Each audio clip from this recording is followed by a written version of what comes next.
उन गधों को पता नहीं, हराम की कमाई खाते मंदिरों में बैठ के। आज भी इस देश को भ्रमित करने पर लगे। ब्रह्मा लिखा ग्रंथ को, उन्होंने कहा ब्रह्म नेत्र से वो करके लिखा। कौन किसके पास ब्रह्म नेत्र था? ब्रह्म नेत्र का क्या मतलब होता है? ब्रह्म नेत्र में झूठा लिखा जाता है। ब्रह्म नेत्र ने एक आता खेत जोतने से लड़की पैदा होती है। ब्रह्म नेत्र एक आता कि खाने से जो चीज मुंह में खाया जाएगा वो बचदानी में जाएगा। ब्रह्म नेत्र एक आता है कि खेत में धरती खोदने से मनुष्य पैदा होता है। ये ब्रह्म नेत्र है, ये ब्रह्म नेत्र नहीं है। इस देश में जनता को छलने का, जनता को बहकाने का, जनता को भ्रमित करने का एक रामचरितमानस का कोई मतलब नहीं है। इस देश में ओबीसी, एससी, एसटी के लिए रामचरितमानस में कहीं इनके सम्मान के लिए, इनके अधिकार की बात लिखी गई हो, मैं इसे मानता ही नहीं हूं। क्योंकि उसमें कहना कि ताड़ना का मतलब शिक्षा हो रहा है। अब हो गया मुकदमा गीता प्रेस पर, उन्होंने इस चौपाई को बदल करके ताड़ना की जगह शिक्षा लिख दिया। और एक गधे रामचरितमानस की बात कर रहे हैं, जिस ग्रंथ को हजारों साल से लोग पूजे और पढ़े। आज कौन सी बीमारी है कि उसको ताड़ना को हटा करके वहां शिक्षा लिखने? सारे लोगों को चंद्रशेखर यादव जी, स्वामी प्रसाद मौर्य जी, इनकी बातों का स्मरण करना चाहिए और इनकी विचारधारा पर अब पूरे देश को चलने की जरूरत है। अच्छा, क्योंकि अगर इस विचारधारा पर अब लोग नहीं चलेंगे तो अब देश में संविधान नहीं बचेगा और ना ही इनका भारत बचेगा। भारत होगा कभी हिंदुस्तान नहीं बनने देंगे। अच्छा। जिस दिन भारत हिंदुस्तान बन गया उस दिन इस देश से एससी, एसटी, ओबीसी, माइनॉरिटी के लोगों की सारी शाखें खत्म और फिर सब लोग वहीं जाएंगे जहाँ 1000 ग्रंथ को हम रामचरितमानस को नहीं मानते हैं और ना ही हम पढ़ेंगे उसको। उनके बाप दादा लिखे हैं, वो अपने बाप दादा के यहाँ पढ़ा करके वो लोग अपना मुक्ति तैयार करें। हम लोगों को स्वर्ग में नहीं जाना है, हम लोग नरक में रहेंगे। साथियों नमस्कार, मैं हूं रजनीश और आप देख रहे हैं जन आदर्श भारत। साथियों इस समय हम उत्तर प्रदेश के जनपद आजमगढ़ में हैं और जनपद आजमगढ़ में, उसी आजमगढ़ में जहां की अगर हम बात करें तो एक ऐसी शख्सियत का जन्म हुआ था आजमगढ़ में, जिनके बारे में अगर हम चर्चा करें तो कहा जाता है कि तिब्बत से लेकर के श्रीलंका तक जिस व्यक्ति ने भ्रमण करके एक ऐसे बड़े जो है मतलब महापंडित की बात करें, महान विद्वान की बात करें तो एक ऐसे महान विद्वान थे, हिंदी के प्रमुख साहित्यकार और बहुप्रतिष्ठित बहुभाषाविद महापंडित राहुल सांकृत्यायन आजमगढ़ में पैदा हुए थे। आज हम उसी आजमगढ़ में हैं और आजमगढ़ में आज हम उपस्थित हैं। जिस बात पर हम चर्चा करने के लिए हमारे साथ खास मेहमान हैं, उस बात पर हम चर्चा करेंगे कि इस समय देश की राजनीति में सबसे ज्यादा बवाल मचा हुआ है। समाजवादी पार्टी के नेता, सदस्य विधान परिषद स्वामी प्रसाद मौर्य जी द्वारा एक बयान दिया गया कि रामचरितमानस की एक जो चौपाई है, ढोल गंवार शूद्र पशुनारी सकल ताड़ना के अधिकारी, इसको उन्होंने कहा था रामचरितमानस से बाहर करने के लिए कहा था। उन्होंने कहा था कि महिलाओं का बहुत बड़ा अपमान है जिसमें पूरे देश भर में उनको विरोध झेलना पड़ रहा है, उनकी मुश्किलें दिन पर दिन बढ़ती जा रही हैं। उस पर आज चर्चा करने के लिए हम आजमगढ़ में उपस्थित हैं और आजमगढ़ में राजकुमार यादव जी हमारे साथ हैं और जो बिरहा के शानदार गायक भी हैं और इतने बड़े जो है इधर सामाजिक परिवर्तन की बात करें तो बहुत ज्यादा अपने ही समाज के लोगों से द्वेष झेलना पड़ा होगा इनको। तो राजकुमार यादव जी हैं, बहुत बहुत स्वागत है आपका। सादर जय भीम। सवाल पहला हम वही करेंगे कि इस समय देश की राजनीति में सबसे बड़ा भूचाल है। कोई रामचरितमानस की बात हम करें, रामचरितमानस पे स्वामी प्रसाद मौर्य का बयान आया कि उस चौपाई को बाहर निकाल देना चाहिए। उस पर राजकुमार यादव जी क्या मतलब अपना विचार रखते हैं? सबसे पहले मैं आपके चैनल को धन्यवाद देते हुए सादर जय भीम नमो बुद्धाय करते हुए एक बात मैं जरूर कहूँगा, स्वामी प्रसाद मौर्य जी का विचार है कि उस चौपाई को निकाल देना चाहिए, लेकिन अगर मुझसे पूछेंगे तो मैं कहूँगा कि पूरे रामचरितमानस को ही हटा देना चाहिए। अच्छा। क्योंकि टोटल झूठ की बुनियाद पर वो खट बना है और उसे एक हिंदू धर्म का पवित्र ग्रंथ कहा जाता है जो टोटल झूठ की बुनियाद पर खड़ा हो और जो लोगों को समानता में तोड़ने का काम करता हो। ऐसे ग्रंथों पर मैं भरोसा नहीं करता, उसे उस ग्रंथ को ही हटा देना चाहिए। अच्छा जी। अच्छा देखिए, हमने जब उस पर चर्चा की रामचरितमानस पे तो लोगों ने कहा कि जो है मतलब काशी में हम गए, वाराणसी में गए, हमने जो है वहाँ जो मंदिर के पुजारी जी उनसे बात किया तो उन्होंने कहा कि जो रामचरितमानस जो ग्रंथ है वो सीधे जो है ब्रह्मा जी द्वारा जो है वो किया गया है, केवल इन्होंने लिखा है, तुलसीदास जी ने, वाल्मीकि जी ने। ब्रह्मा के द्वारा लिखा हुआ है। ब्रह्मा अकबर के समकालीन पैदा हुए थे। उन गधों को पता नहीं, हराम की कमाई खाते मंदिरों में बैठ के, आज भी इस देश को भ्रमित करने पर लगे। ब्रह्मा लिखा ग्रंथ को, उन्होंने कहा ब्रह्म नेत्र से वो करके लिखा। कौन किसके पास ब्रह्म नेत्र था? ब्रह्म नेत्र का क्या मतलब होता है? ब्रह्म नेत्र में झूठा लिखा जाता है। ब्रह्म नेत्र ने एक आता खेत जोतने लड़की पैदा होती है। ब्रह्म नेत्र एक आता कि खाने से जो चीज मुंह में खाया जाएगा वो बचदानी में जाएगा। ब्रह्म नेत्र एक आता है कि खेत में धरती खोदने से मनुष्य पैदा होता है। ये ब्रह्म नेत्र है, ये ब्रह्म नेत्र नहीं है। इस देश में जनता को छलने का, जनता को बहकाने का, जनता को भ्रमित करने का एक पाखंड है। ये ब्रह्म नेत्र तो नहीं है, मैं इसे नहीं मानता। चौपाई में जो ताड़ना का अर्थ बताया गया, सुझाया गया है, किसी ने कह दिया कि नहीं ताड़ना का मतलब होता है शिक्षा। अभी हमने पूछा तो उन्होंने कहा नहीं, ताड़ना का मतलब शिक्षा नहीं होता है, ताड़ना का मतलब होता है समझाना। कि ताड़ना का मतलब कि समझा के लोगों को जो है ढोलक को समझाएंगे कि ढोलक को बजाएंगे? हमने पूछा उनसे ढोलक के बारे में। ये ऐसा है कि मैं तो लगभग 2019 में ही इनके सारे ग्रंथों का पोल पट्टा खोल दिया, लेकिन हमारे पढ़े लिखे लोग डरते थे, उस पर बहस नहीं करते थे। लेकिन धीरे धीरे धीरे धीरे अब जो है ये चिंगारी एक बड़ा आग का रूप धारण कर चुकी है। अब देश के पढ़े लिखे नेता लोग और पढ़े लिखे विद्वान अब तर्कवान बनना शुरू कर दिए हैं, और सारे चीजों पर, सारे पाखंड पर वो लोग अब अध्ययन कर रहे हैं कि नहीं ये सत्य है कि असत्य है, इसे मानना चाहिए कि नहीं मानना चाहिए। और इनको उसी असत्य को लेकर के, इसी ढोंग पाखंड को लेकर के ये सब पूरे भारत से हर साल 88 लाख करोड़ की उगाही करते हैं मंदिरों से। और वो 88 लाख करोड़ से इस देश में 100 करोड़ SC ST OBC की, जिसमें OBC की 65 करोड़ आबादी है, ये सारे लोगों को ये भ्रमित करके घुमा के ये 3% वाले राज सत्ता पर कब्जा किए बैठे हैं। और किसी भी हालत में इनको खलबली क्यों मच गई?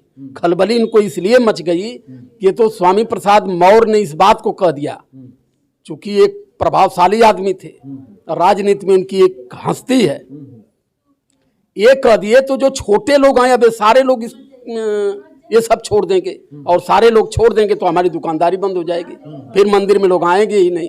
अब मंदिर में आएंगे नहीं तो चढ़ावा हम नहीं पाएंगे, चढ़ावा नहीं पाएंगे तो खाएंगे क्या? अब धीरे धीरे लोग जगे हैं। भाई ये बिहार के मंत्री थे चंद्रशेखर यादव जी, मैं उनको भी धन्यवाद करता हूँ, स्वामी प्रसाद मौर्य जी को। अभी अखिलेश यादव जी भी बोल रहे थे, मैं अखिलेश जी ने कहा कि हम शूद्र हैं, वो शूद्र हैं, ये तो अब सारे लोग समझने लगे। तो मैं इन लोगों को बहुत बहुत धन्यवाद करता हूँ कि इन लोग अपने शिक्षा को सार्थक किए। बाबा साहब अम्बेडकर यही चाहते थे कि जब हमारे लोग पढ़ेंगे तो विद्वान के साथ साथ तर्कवान होंगे, और तर्कवान होंगे तो क्या सत्य है, क्या सत्य है, क्या गलत है, क्या सही है, उस चीज को लोग जानेंगे। और जब लोग जानेंगे तब ये जानेंगे कि हम भारत के शासक लोग हैं। लेकिन ये सब उसके बाद भी ये कितनों विद्वान हो गए, लेकिन कभी पत्थर की मूर्तियों से इस देश में पिछड़े समाज, शोषित समाज, OBC समाज को कभी ये सब बाहर जाने नहीं दिए। लेकिन अब ये समाज समझ चुका है और अब समाज धीरे धीरे बाहर निकल रहा है। अच्छा, राजकुमार यादव जी से हम बात कर रहे हैं। देखिए सबसे बड़ा बवाल अब चौपाई से हुआ, चंद्रशेखर यादव जी ने कह दिया, स्वामी प्रसाद मौर्य जी ने कह दिया, और आज आपने ये कह दिया कि रामचरितमानस को ही हटा देना। वहां तभी तो चौपाई की बात हो रही थी। हटा देना चाहिए। रामचरितमानस का कोई मतलब नहीं है इस देश में। OBC SC ST के लिए रामचरितमानस में कहीं इनके सम्मान के लिए, इनके अधिकार की बात लिखी गई हो, मैं इसे मानता ही नहीं हूं, क्योंकि टोटल झूठ है। ये जितनी भी चीज है सब इनकी मनगढ़ंत चीजें हैं। नहीं कहीं राम थे, न कभी राम पैदा हुए, और ना ही इस देश में बहुत पहले पहला ग्रंथ लिखा गया वाल्मीकि। वाल्मीकि ग्रंथ को बदल बदल के तुलसीदास ने रामचरितमानस बनाया।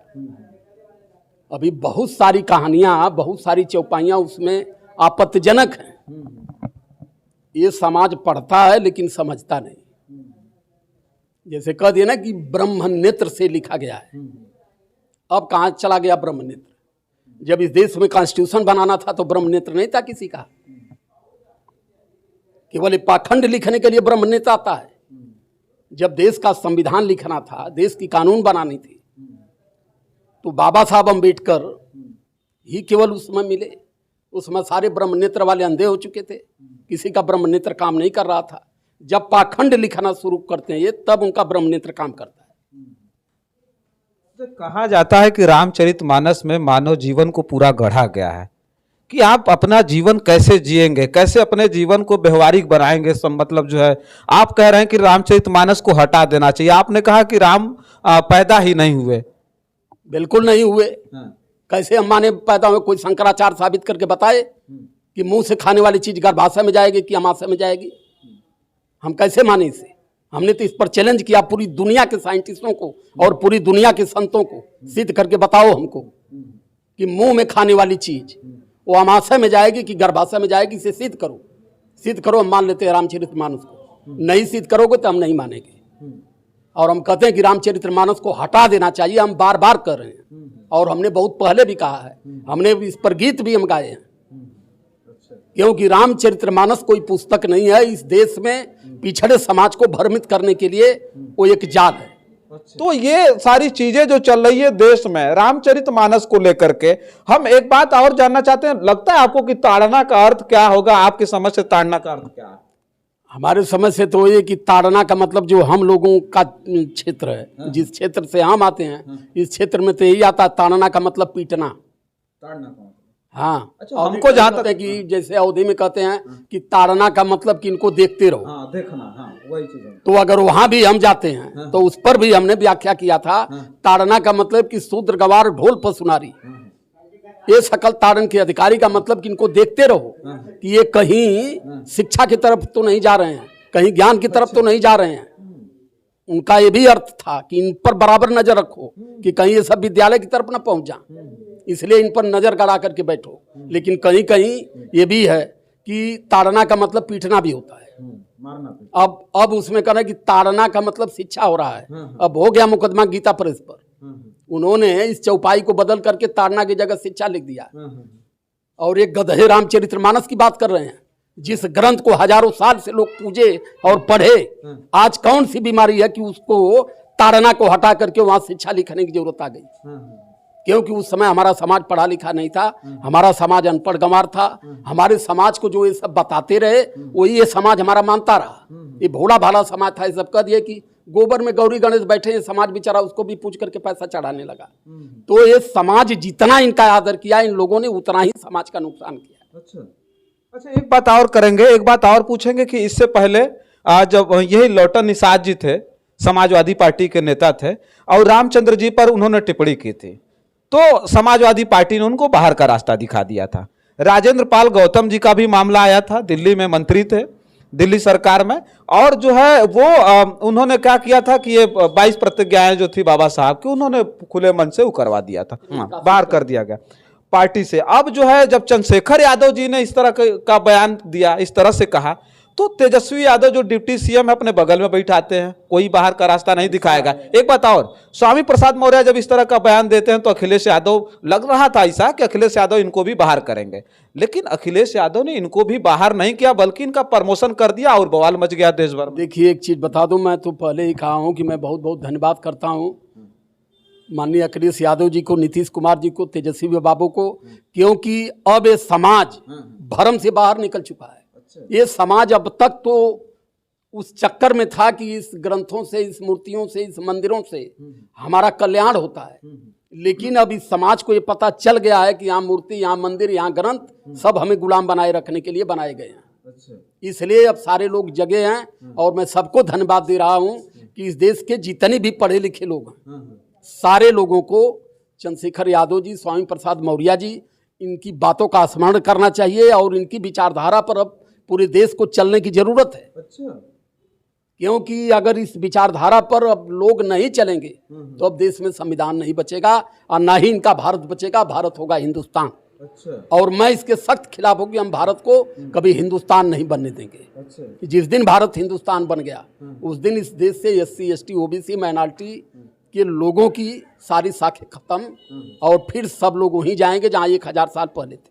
बागेश्वर धाम वाले बाबा भी कह रहे थे कि इसको राष्ट्रीय धर्म घोषित कर देना चाहिए, और अभी योगी जी ने इस समय बागेश्वर धाम के बाबा भूखों मर रहे हैं क्या? राष्ट्रीय धर्म घोषित करने का उनका मतलब है कि जो विरोध करेगा उसको हम लोग लतियाएंगे। क्योंकि जब इस देश को राष्ट्रीय हिंदू राष्ट्र घोषित कर देंगे तो संविधान की अस्तित्व खत्म हो जाएगी, फिर बात करने का अधिकार हमारा नहीं रह जाएगा। जैसे इनकी मनुस्मृति के अनुसार जो ब्राह्मणों के खिलाफ बात करता है, जो ज्ञान की बात करता है तो उसकी जीभा काट लो, जो ज्ञान देखने का प्रयास करता तो उसकी आंख में लोहा डाल दो। अब वो लाने के चक्कर में अभी नया बयान आया कि रामचरितमानस को राष्ट्रीय धर्म ग्रंथ घोषित कर देना चाहिए, वही धीरेन्द्र शास्त्री ने। यार वो लेकर के धर्म ग्रंथ बना के उसको पूजे ना, वो राष्ट्रीय धर्म ग्रंथ बना के उसको पूजे, राष्ट्रीय नहीं विश्व स्तर का धर्म ग्रंथ बना दे। हम कहाँ उसको पूछ रहे हैं, हम कहाँ छेड़ रहे हैं, लेकिन हम उनको नहीं पढ़ेंगे ना उनको मानेंगे। हाँ, उनका ग्रंथ है, उनके बाप दादाओं ने लिखा है, उसको लेके अपने घर में सजाएं, उससे दूध निकालें, लेकिन हम लोग नहीं पढ़ेंगे। हमें पढ़ना होगा तो हम संविधान पढ़ेंगे। हाँ, हम धर्म ग्रंथ को, हम रामचरितमानस को नहीं मानते हैं और ना ही हम पढ़ेंगे उसको। उनके बाप दादा लिखे हैं, वो अपने बाप दादा के यहाँ पढ़ा करके वो लोग अपना मुक्ति तैयार करें। हम लोगों को स्वर्ग में नहीं जाना है, हम लोग नरक में रहेंगे।